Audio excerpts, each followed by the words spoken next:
नमस्कार, मैं योगेश शर्मा और आप देख रहे हैं न्यूज़ 21 टीवी एवं पॉजिटिव न्यूज़। आज हम पहुंचे हैं पलवल के हरिनगर कॉलोनी के A1 ब्राइट पब्लिक स्कूल में और रियलिटी चेक के प्रोग्राम के दौरान आपको दिखाएंगे किस तरीके से यहाँ पढ़ाई कराई जा रही है। जो शिक्षा विभाग ने दिशा निर्देश दिए हैं उनके तहत पढ़ाई हो रही है या नहीं हो रही, आपको हम दिखाएंगे। आप हमारे साथ जुड़े रहिए। आप सीधा हम आपको क्लास में लेके चलेंगे। आप देख सकते हैं कि सारे बच्चे मास्क के साथ बैठे हुए हैं। कौन सी क्लास है बच्चों? 11th। डेली इसी तरह बैठते हो ना आप? तो कौन बच्चा बताएगा स्कूल में पढ़ना ठीक है घर पे? आप बताओगे? खड़ो बेटा, मास्क नीचे कर लो।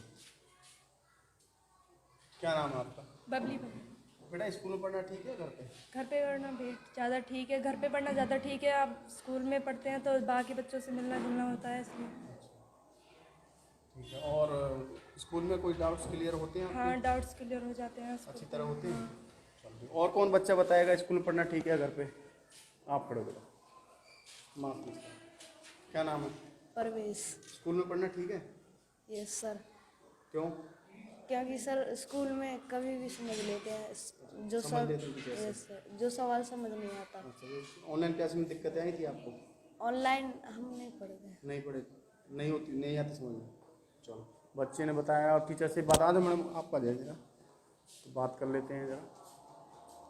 मास्क नीचे कर लीजिए आप। क्या नाम है आपका? निशा में। मैम, ऑनलाइन क्लासेस आपने लगाई तो क्या दिक्कत आई है? सर दिक्कत इसलिए आ गई थी बच्चों को, क्योंकि ज़्यादातर बच्चे क्या है 2 घंटे या अगर हम 10 मिनट भी लेते हैं या आधे घंटे भी बच्चों को पढ़ाते हैं तो क्या इनकी प्रॉब्लम आने लगी थी आंखों में। तो पेरेंट्सों ने ज़्यादातर कंप्लेंट करी थी कि कैसे ना कैसे करके बच्चों को पढ़ाओ या फिर बुला लो 1 घंटे के लिए 4 घंटे के लिए। अगर बच्चों को कुछ प्रॉब्लम है तो आप बता सकते हो।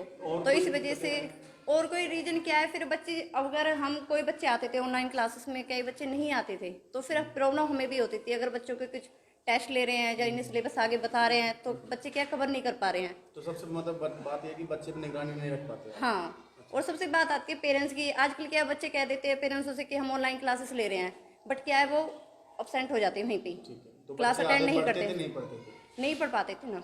सारी रीजन नहीं था। शुभ नाम अपना? निशा।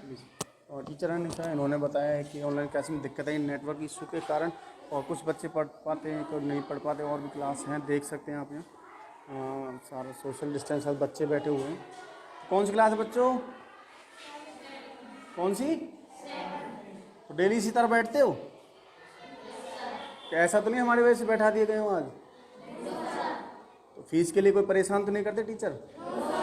बता दो अभी भी। चल, कौन बच्चा बताएगा स्कूल में पढ़ना ठीक है घर पे? बताओ। कोई नहीं? स्कूल में पढ़ना ठीक है या घर पे?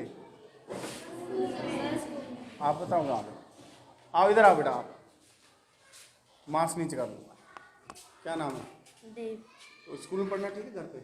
स्कूल में पढ़ना क्यों? ठीक है क्योंकि ऑनलाइन फ़ोन पे 2-3 घंटा पढ़ते हैं, आंखें खराब हो सकती हैं इसलिए। और हमारे स्कूल में टीचर्स समझाते हैं अच्छी तरह, डाउट्स क्लियर हो जाते हैं आपके? यस। चलो, और कौन बच्चा बताएगा? आप बताओ बेटा।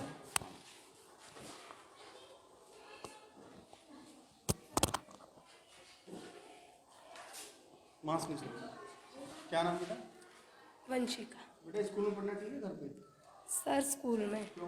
क्योंकि जो हमारे डाउट होते हैं वो स्कूल में क्लियर हो जाते हैं और जो हमको पढ़ाई में दिक्कत होती है वो भी स्कूल में बता देते हैं टीचर्स। बच्ची ने बताया कि जो डाउट्स होते हैं क्लियर हो जाते हैं स्कूल में, टीचर समझा देते हैं। और टीचर भी हैं, उनसे भी हम बात कर लेते हैं क्या दिक्कतें आई ऑनलाइन क्लासेस में। मैम मास्क नीचे कर लीजिए आप। क्या नाम है? Yashoda Vashishtha. Ma'am online class में क्या क्या दिक्कतें हैं? सर एक्चुअली बहुत सारी प्रॉब्लम्स फेस करते हैं हम लोग ऑनलाइन क्लासेस में। एक तो क्या है कि कनेक्टिविटी का प्रॉब्लम रहता है, नेटवर्क इश्यूज़ रहते हैं। क्लासेस चल रही होती हैं, बीच में नेट चले जाते हैं तो कांटेक्ट ख़त्म हो जाता है टीचर का और बच्चे के साथ। दूसरा, पेरेंट्स में उतनी अवेयरनेस नहीं है। कुछ ही 10% पेरेंट्स रहते हैं जो ऑनलाइन क्लासेस को कंटिन्यू कराते हैं।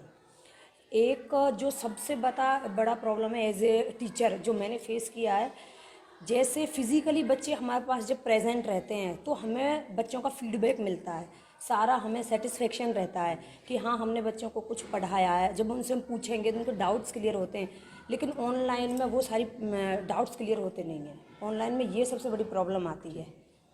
तो टीचर ने बताया कि ऑनलाइन क्लास में क्या क्या दिक्कतें आई, क्योंकि नेट सबसे बड़ी बात है नेटवर्क इशू, और कुछ पेरेंट्स भी हैं जो फ़ोन भी नहीं पास है। हर बच्चे को अलग अलग एक ही फ़ोन होता है, उसके कारण भी दिक्कतें हैं। आज संचालक हैं, उनसे बात कर लेते हैं।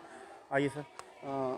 सर किस तरीके से आप स्कूल से जुड़े हैं एज ए प्रिंसिपल डायरेक्टर? मैं as a chairman okay sir, owner of the school. ठीक है सर। तो सर इसको शुभ नाम अपना?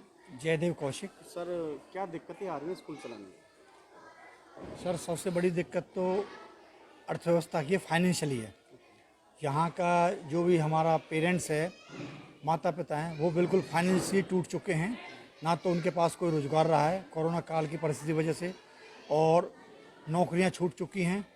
अर्थव्यवस्था उनकी बिल्कुल ख़राब है और वो स्कूलों में फ़ीस भरने में असमर्थ हो रहे हैं। उनकी इच्छा है हमारे बच्चे प्राइवेट स्कूल में अच्छी शिक्षा ग्रहण करें, मगर वो उसको देने में असमर्थ हैं। फिर भी हम उनके साथ सामंजस्य बिठा करके, एक भाईचारा निभा करके, थोड़ा समय दे करके, अपनी तरफ से फ़ीस में राहत दे करके हम उनको सहयोग कर रहे हैं। वो अपने बच्चे भेज रहे हैं। हमने ऑनलाइन क्लासों के बारे में सोचा था, मगर महंगे मोबाइल होने की वजह से 10-10 हज़ार 15-15 हज़ार का खर्चा नहीं कर, नेटवर्क की प्रॉब्लम की वजह से वो ये चीज़ें नहीं कर पाए।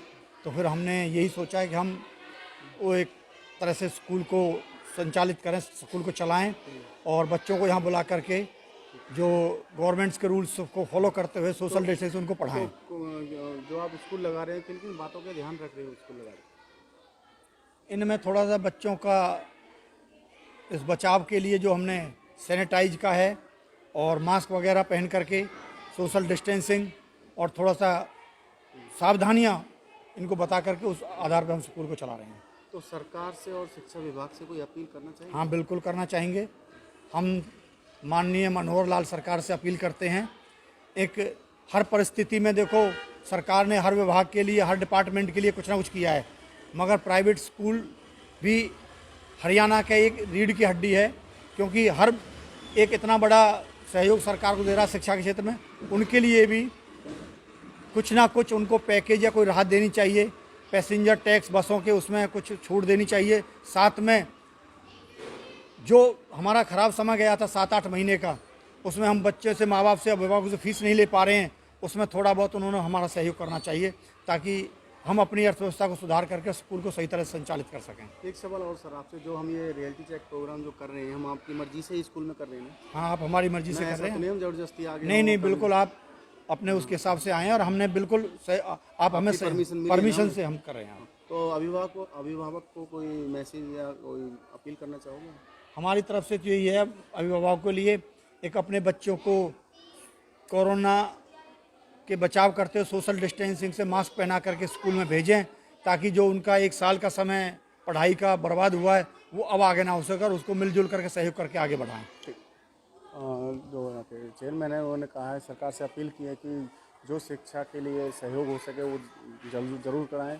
जो कोरोना काल में जो दिक्कतें आई पेरेंट्स को भी और शिक्षकों को भी और स्कूलों को जो दिक्कतें आई, वो कम से कम दूर हो सके। और आपको डिस्प्ले पे एक नंबर जरूर दिखाई दे रहा हो, आपको किसी भी विभाग से ले कोई संबंधित परेशानी है तो हमें कॉल या व्हाट्सएप कर सकते हैं। आपकी बात को सर्वप्रथम रखा जाएगा। धन्यवाद। और मैं चाहूँगा स्कूल की पूरी बिल्डिंग दिखाई जाए।